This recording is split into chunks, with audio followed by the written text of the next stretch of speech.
దుర్గమ్మ తల్లి నాకు శక్తినివ్వు. నేను రాణా గారికి నిరూపించాలి వారు శత్రువుల్ని ఆత్మీయులు అనుకుంటున్నారని.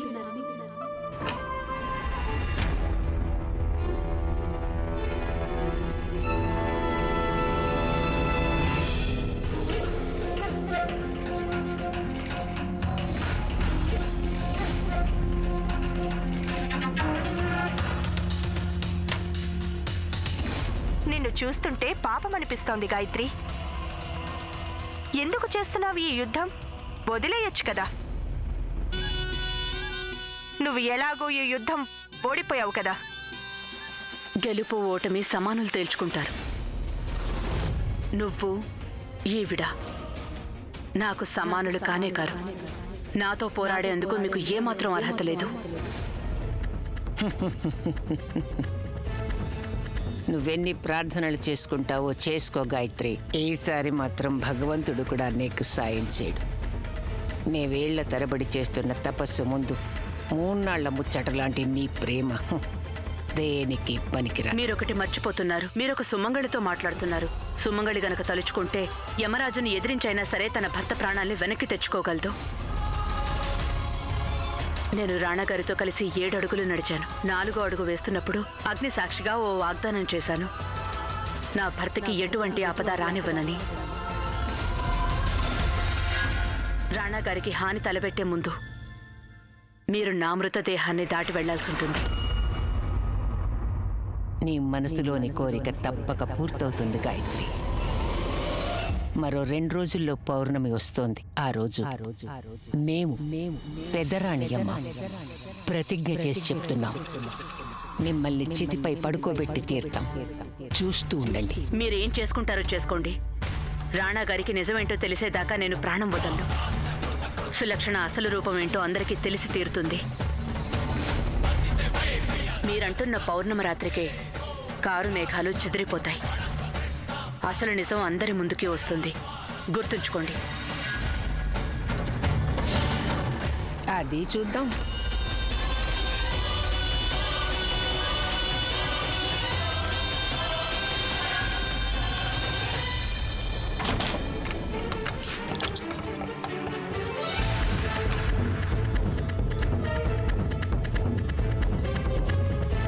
సవతి గది తాళాలు పదిలంగా ఉంచుకోండి.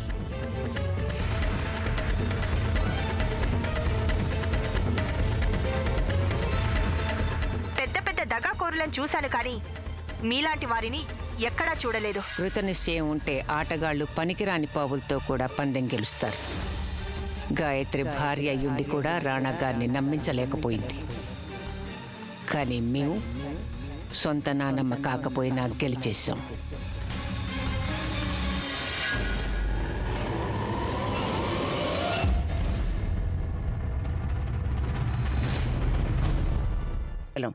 మీ మీద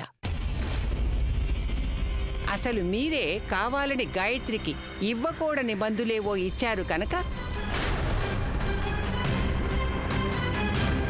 వాటి వలన వారు మమ్మల్ని తమ శత్రువుగా భావిస్తున్నారు.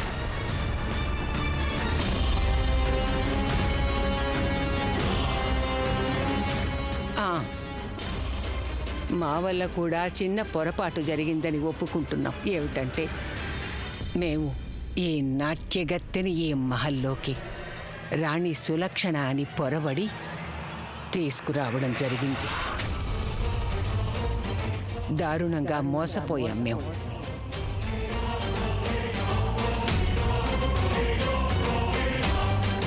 కానీ రాణా గారు, మీరే చెప్పండి, కేవలం మేం చెప్పామనే మీరు వీరిని రాణి సులక్షణగా భావించారా? అయితే ఒక్క పర్యాయం కూడా మీకు అనిపించలేదా వీరే రాణి సులక్షణ అని? క్షమించండి రాణి గారు, మాకు మరోసారి ఢీ కొట్టు. అలా రెండోసారి ఢీ కొట్టకపోతే కొమ్ములు ములుస్తాయంటారు. మీకంటే ఎక్కువ సన్నిహితంగా ఇక్కడ రాణి సులక్షణ గురించి తెలిసిన వాళ్ళెవరు? మరి మీరే మోసపోయినప్పుడు ఇంక ఈ ముసలి కళ్ళని మోసం చేయడం ఏమంత కష్టం చెప్పండి. ఇక్కడ భలే తమాషాగా ఉందిరా చిరుత. ఈ రాజమహల్లో అందరూ నాటకాలు ఆడేవాళ్ళే. ఈ అంత గుండెలు తీసిన బంటురా బాబు ఈ ముసలిదే.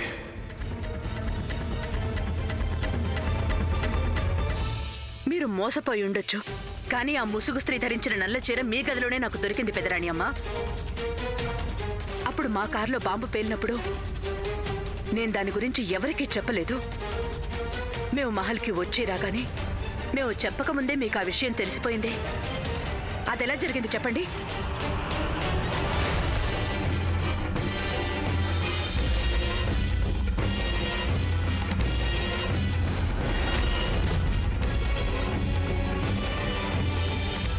రాణగారు,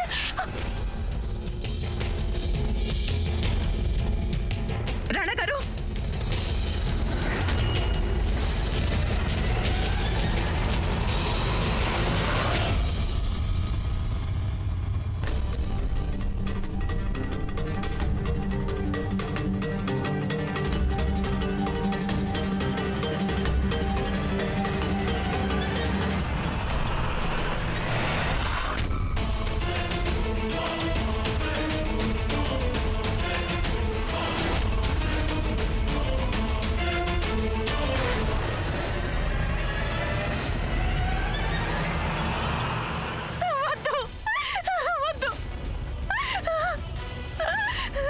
రాణగారు, ఏంటి మీరు చేస్తున్న పని? వెంటనే ఈమె మాకు నిజం చెప్పకపోతే తను జీవించి ఉండి మాత్రం లాభం ఏంటి? తను చనిపోవడమే మంచిది.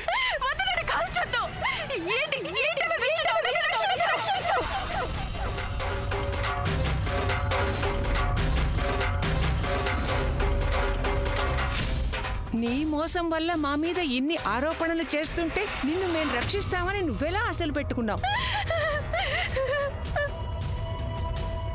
మీరంతా ఎందుకలా నిలబడ్డారు?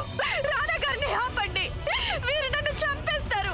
వచ్చి నన్ను కాపాడండి. ఆ తుపాకీ మా చేతుల్లో ఉంటే మేమే మిమ్మల్ని కాల్చి చంపేవాళ్ళం. రాణగారు, మీరు నన్ను క్షమించండి. వద్దు రాణగారు, మిమ్మల్ని పని చేయనివ్వను. గాయత్రి మీది చాలా విశాల హృదయం. మీరు తన్ని క్షమించగలరేమో కానీ మా వల్ల కాదు.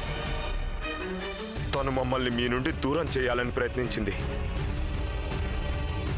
మేము తన్ని ఎప్పటికీ క్షమించలేం. మన ప్రేమ మీదొట్టు, తనని వదిలేయండి.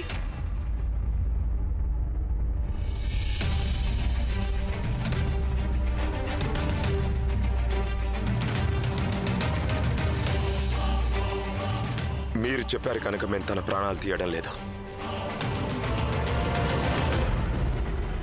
కాకపోతే తన్ని ఎంతగా హింసిస్తామంటే తనంతట తానే నిజం మొత్తాన్ని వెళ్ళగక్కుతుంది.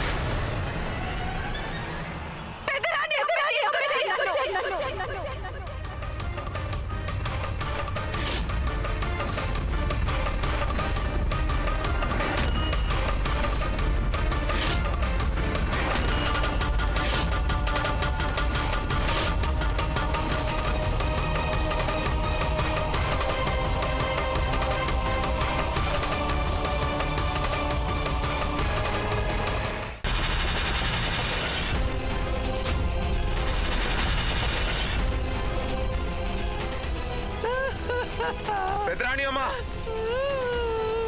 పెదరాణి అమ్మా, నీళ్లు తీసుకురండి. ఎందుకంత పనిచేశారు? పెదరాణి అమ్మ, లక్షరాజ్ కంబలి పట్టుకురండి. పెదరాణి అమ్మా, నీళ్లు తీసుకురండి.